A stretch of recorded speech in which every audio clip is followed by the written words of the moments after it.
જોન્ટીભાઈ ધોરણ 10 પછી?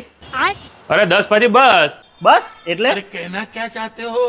અરે યાર 10 પછી હવે સીધું જ ચલો અમેરિકા. શું વાત કરો છો? 10 પછી સીધું અમેરિકા? અરે બકા તું આય તો કરો, સમજાવું છું. કેમ છો દર્શનભાઈ? જોન્ટીભાઈ તમે મજામાં છો? એકદમ મજામાં. હવે યાર નવું યાર તમે કંઈક લાયા છો. મને જાણવા મળ્યું કે રિસેન્ટલી જેણે 10 પાસ કર્યું હોય એ પણ અમેરિકા જઈ શકે છે અને બેચલર ડિગ્રી પણ મેળવી શકે છે. બિલકુલ સાચી વાત છે જોન્ટીભાઈ. જેણે હમણાં રિસેન્ટલી 10 પાસ કર્યું હોય એ અમેરિકા જઈ શકે છે અને 4 વર્ષમાં બેચલર્સ ડિગ્રી મેળવી શકે છે.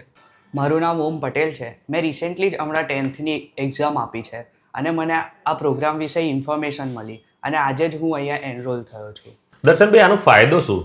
જોન્ટીભાઈ એના ઘણા બધા ફાયદા છે. પહેલું તો 12માના બોર્ડની એક્ઝામનું સ્ટુડન્ટને કોઈ ટેન્શન નહીં. બીજું કે એક જ ખર્ચમાં મતલબ ઓછા ખર્ચમાં 2 ડિગ્રીનો લાભ મળે. ત્રીજું 20 વર્ષની અથવા 21 વર્ષની ઉંમરે સ્ટુડન્ટ બેચલર્સ ડિગ્રી લઈ લે અને એ પણ અમેરિકામાં ગ્રેજ્યુએટ થઈ જાય. ગ્રેજ્યુએટ થઈ જાય એ પણ અમેરિકામાં. સરસ. તો મિત્રો તમે પણ આ પ્રોગ્રામનો લાભ લેવા માંગો છો તો વધુ માહિતી અને વિગતો મેં સ્ક્રીન પર આપેલી છે. ફરી પણ શોર્ટમાં તમને કહી દઉં, હોટલ એચ આણંદમાં આમનો સેમિનાર યોજાવા જઈ રહ્યો છે 2 એપ્રિલ અને રજીસ્ટ્રેશન તો બિલકુલ ફ્રી છે.